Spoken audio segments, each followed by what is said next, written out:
What's up, everyone? Welcome to today's video. Welcome to the Video Game Fight School channel. Thank you very much for tuning in. So, what is Warner Brothers Montreal working on for their next game? I don't know, but I think a conversation sparked up on Twitter today that kind of unveiled a few things. James Sickfield over here was actually basically commenting on a post that he had posted before about a job opening for a lead gameplay programmer, and he highlights that the DC Comics universe is pretty much what they're looking for, this gameplay programmer to come in and pretty much expound upon in the interactive space. Basically, they want you to come in and work on a game that is going to be in the DC universe. Now, this could be interesting because a lot of the conversations have spun around what in the world could they be doing? Are they going to be working on DLC for Gotham Knights? There are a lot of fans who still would love to see the world get expanded upon, but there are also a lot of people who would prefer that the game, not necessarily get much done to it, but move on to another game. In fact, this is something that we're having different conversations now in the community.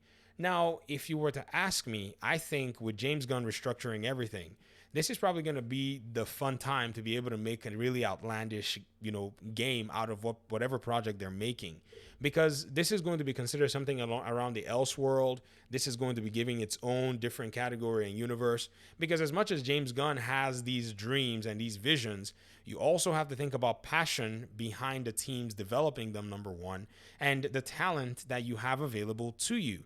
I don't know why James Gunn came out with this particular strategy without thinking about the manpower and how this would be executed on all fronts, but I think that was kind of short-sighted. I don't know if he thought about it very well. I mean, just to be honest, because Warner does not necessarily allow for the development of its IPs outside. You could say this is a good thing. It can keep things really uniform, but at the end of the day, it's also the biggest weakness that Warner Brothers has with the DC games, and that is because they have only about 11 studios that develop all of these different titles, and most of these studios are tied up in specific game development. Example, NetherRealms. NetherRealms is only going to be making fighting games. I don't know if they're going to make anything other than that, but that's all you're going to get. If you want third-person action games, you go to Monolith, you go to Avalanche, apparently, which they made a Harry Potter game, and possibly they'll be making a sequel for it.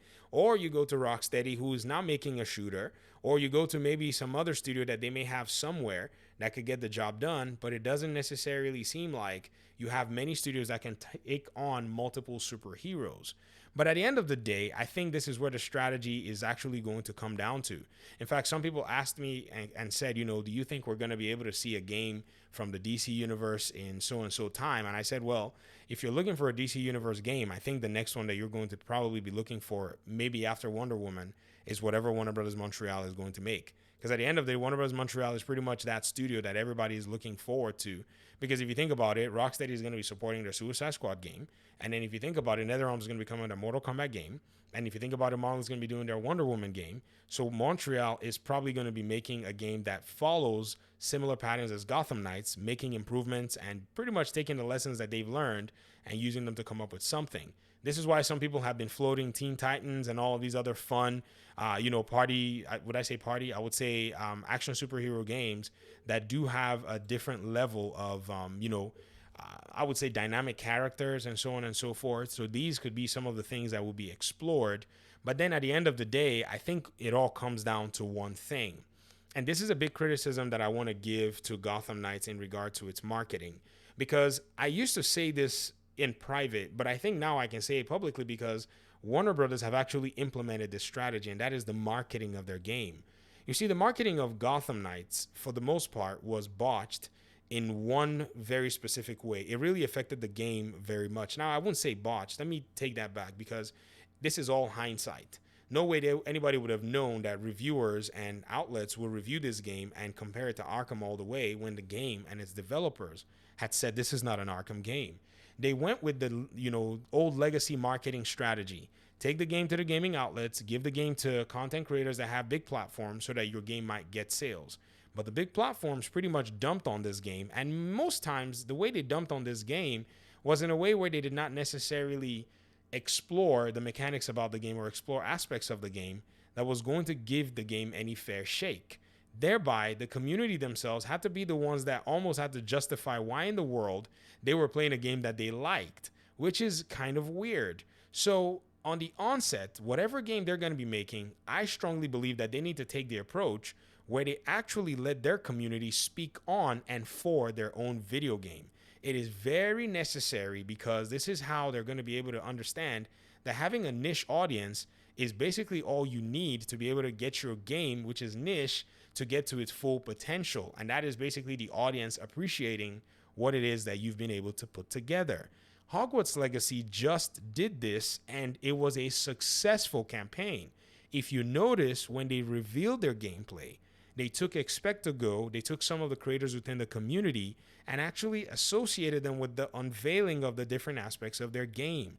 This, in my opinion, single-handedly opened up much more doors to a community-based awareness where the community was already formed across the board as to what they wanted to see in the game.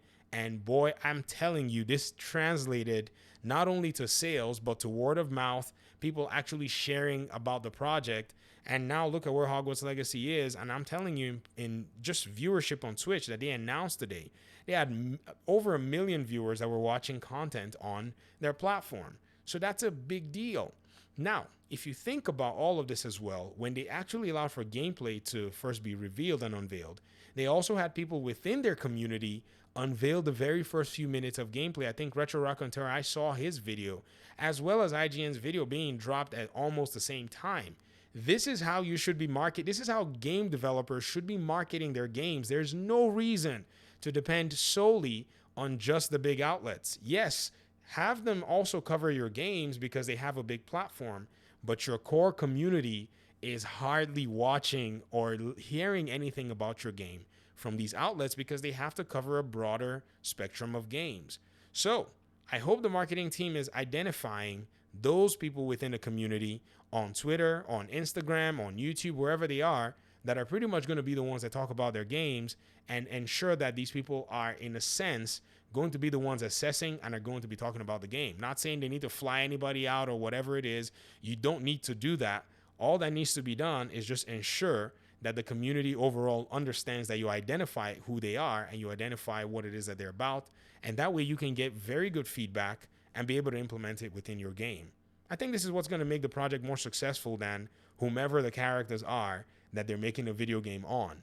Because y'all know that whomever the characters are they're making a video game on, it's not going to please everybody. Not everyone is going to basically be happy. I mean, even James Sigfield himself, he's a Superman fan. He wants a Superman game more than anything else. I mean, I don't blame him, but I'm just saying that the reality of the situation would mean that, you know, you're probably going to have to do things very differently in order to get very different results. These are my thoughts. I'd love to hear yours in the comment section. Thanks so much for watching the video. I appreciate you guys' time and audience. Hopefully we'll talk pretty soon in another one. Peace out.